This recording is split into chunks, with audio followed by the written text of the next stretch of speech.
অনেক তো খাওয়া হলো ময়দার রোল, ওজন বাড়ে দিনে দিনে, কোথায় সেই গোল। এইবার বদলাই, আসুক হেলদির চাল, চলো বানাই ওটস এগরোল একটু ভিন্নতায় খেয়াল। গাজর, টমেটো, শসা আর পেঁয়াজ, লঙ্কা কুচি করে রাখলাম সব সাজ। একটা ডিমের ওটস মিশিয়ে ভিজিয়ে রাখলাম যেন ভালোভাবে মিশে যায় ঠিকঠাক নিয়মে।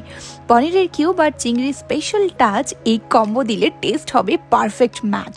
হালকা করে ভেজে নিলাম আগে, খেতে যাতে আরও ভালো লাগে। এরপর ওটস ডিমের ব্যাটার ধীরে ধীরে ফ্রাই করলাম অল্প তেল দিয়ে, আরও একবার রোলের স্বপ্ন দেখে নিয়ে। সব উপকরণ দিলাম একে একে ওর ভেতরে। টমেটো আর গ্রিন চিলি সস যেন ঘন হয় উপরে। মুড়ে ফেললাম রোলটা যত্ন করে, ঠিক এক কামড়ে জিভে দিয়ে লাগলো ম্যাজিক্যাল ট্রিক। রেসিপি ছিল প্রচণ্ড সহজ, একটু টুইস্টি বোল্ড। ওটসের এগ রোল ইকুয়ালস টু সুস্বাদু আর গোল্ড। চলো এবার বাই, আর হ্যাঁ, একটা লাইক অ্যান্ড সাবস্ক্রাইব অবশ্যই চাই।